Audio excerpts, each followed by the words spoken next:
Good নুন বন্ধুরা, বাজার থেকে হঠাৎ করে নিয়ে আসলো আইড় মাছ আর ভাবলাম রান্নাটা করেই নিই আর তোমাদের সঙ্গে শেয়ারও করে নেব।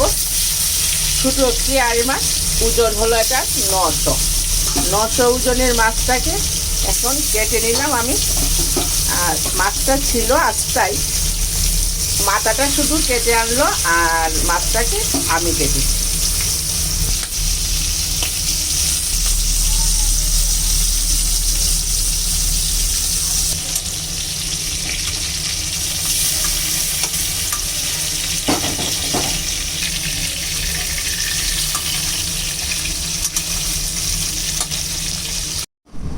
এই করে নিচ্ছি 1 চামচ হলুদ,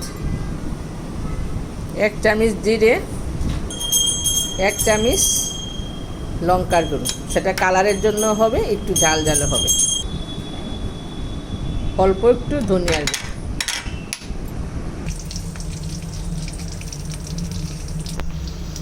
মাছটা রান্না করব আলু পটল দিয়ে, তাই পটল এবং আলুটাকে একটু ভেজে নিচ্ছি।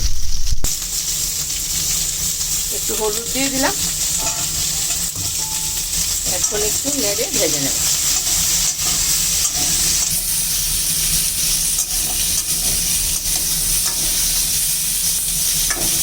এইদিকে মশলাটাকে একটু জল দিয়ে পেস্ট করে নেব।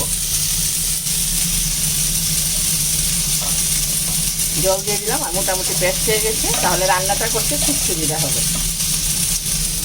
কষানোটা হয়ে গেছে, এখন এগুলোকে নামিয়ে নিচ্ছি।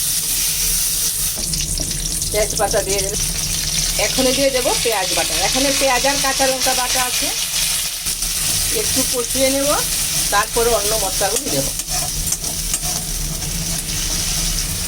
পেঁয়াজটা ভাজা হয়ে গেছে, এখন দিয়ে দেব মিশানো মশলাটা দিয়ে একটু ভালো করে কষিয়ে নেব। মশলাটা ভালোভাবে কষানো হয়ে গেছে, এখন দিয়ে দেব পটল আর আলু ভাজাটা।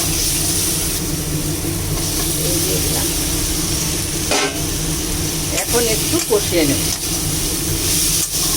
তারপরে নুন দিয়ে দেব, জল দিয়ে দেব।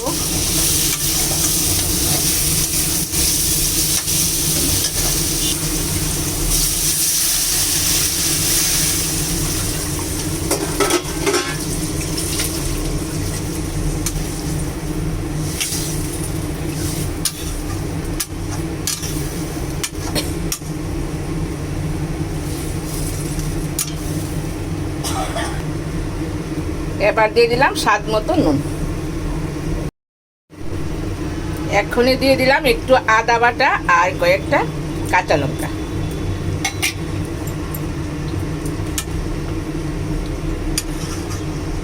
মোটামুটি হয়ে আসছে, আর একটু হবে। পটল সিদ্ধ হয়ে গেছে, কিন্তু আলুটা একটু সিদ্ধ হবে, আর 5 মিনিট হবে, তারপরে আমি নামিয়ে ফেলবো। পটল আলু সিদ্ধ হয়ে গেছে, এখন মাছগুলি দিয়ে নামিয়ে নেব।